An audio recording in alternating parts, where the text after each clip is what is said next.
नमस्कार. ज्युनियर टाइम्समध्ये स्वागत आहे. नुकतीच आता काही दिवसांमध्येच बहुतेक 13 तारखेला जिल्हा परिषदेचं आरक्षण नक्की होणार आहे आणि जुन्नर तालुक्यामध्ये आत्ताच जिल्हा परिषदेच्या निवडणुकीसाठी लगबग सुरू झालेली आहे. अनेक लोकांनी जे जे इच्छुक आहे आपापल्या मतदारसंघामध्ये विविध कार्यक्रम असतील, हळदी कुंकवाचे कार्यक्रम नवरात्रीत घेतले, बरेच होम मिनिस्टरसारखे कार्यक्रम घेतले. आता एक सगळ्यात म्हणजे चर्चेला जाणारा एक जो आहे मतदारसंघ तो कुसूर सावरगाव मतदारसंघ. त्याच्यामध्ये आता खूप उमेदवार रिंगणामध्ये उतरणार आहे. त्यामध्ये भाजपच्या नेत्या आशाताई बुचके देखील असणार आहेत किंवा संतोष चव्हाण देखील इच्छुक आहेत आणि पारखे कुटुंबीय देखील इच्छुक आहे. ते पारखे कुटुंबियातलं त्यांचं चाललं आहे कोणाला नक्की तिकीट द्यायचं ते. पण त्याच्यामध्ये अजून एक वेगळं नाव एक चर्चेला जात आहे, ते संध्या भगत त्यांचं नाव आहे.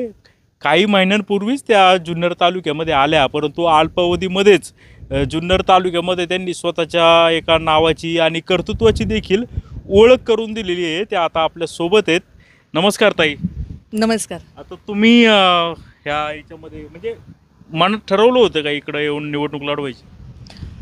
ठरवलं नव्हतं. मी सामाजिक कार्यामध्ये जास्त अग्रेसर असते, पण इकडे आल्याच्या नंतर मला असं वाटलं की तालुक्यामध्ये काहीतरी कमतरता आहे, थोडंसं कमतरता ती भरून निघाली पाहिजे आणि त्यासाठी आपण एक पाऊल उचललं पाहिजे. म्हणून मग ठरवलं की आता करायला पाहिजे. आपण एक सामान्य घरातली मी मुलगी आहे आणि एक सून आहे, तर सामान्य लोकांनीही पुढे येऊन पुढाकार घेतला पाहिजे असं कुठेतरी वाटलं.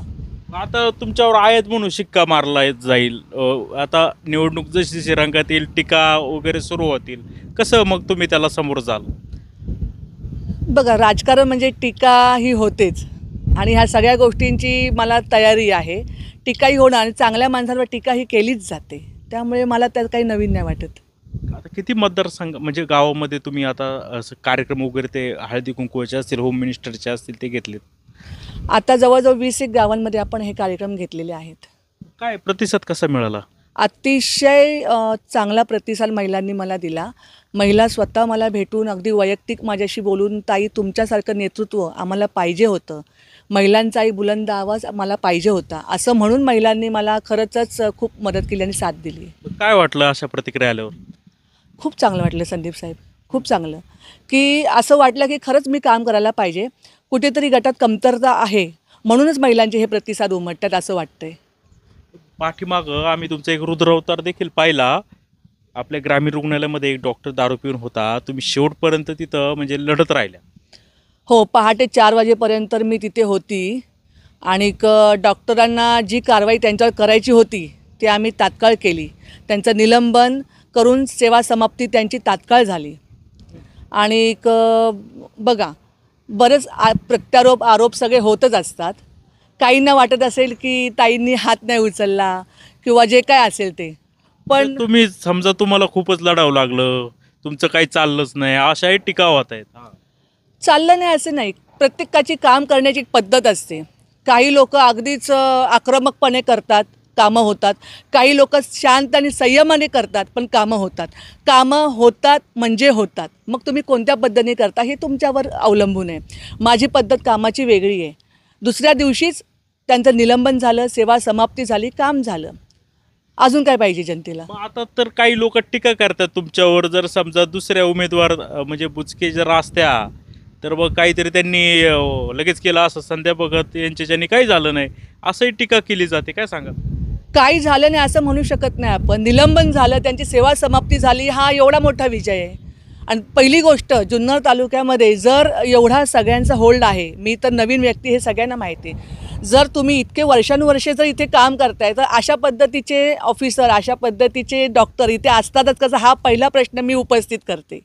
जर तुमचा इथे होल्ड आहे तर अशा पद्धतीचे लोक इथे आहेतच कसे? आणि माझ्याकडे बघा, मी कोणाचं नाव घेत नाही किंवा कोणावरती मी टिप्पणी करणार नाही, ते माझ्या संस्कारात बसत नाही. माझ्यावर जे संस्कार आहेत त्या संस्काराने मी वागते.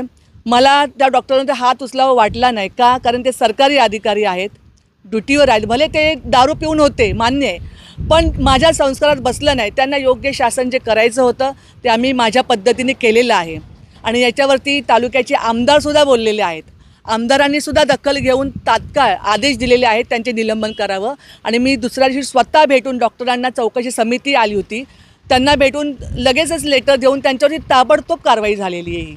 अजून काय पाहिजे? तुमचं काम झालेलं आहे. टीका होतच असतात. राजकीय अंगाने आता इलेक्शन आलेले आहेत, मग त्यामुळे काही लोक तुम्ही किती चांगले आम्ही किती वाईट हे आपण ठरवण्यापेक्षा जनतेने ठरवू दे.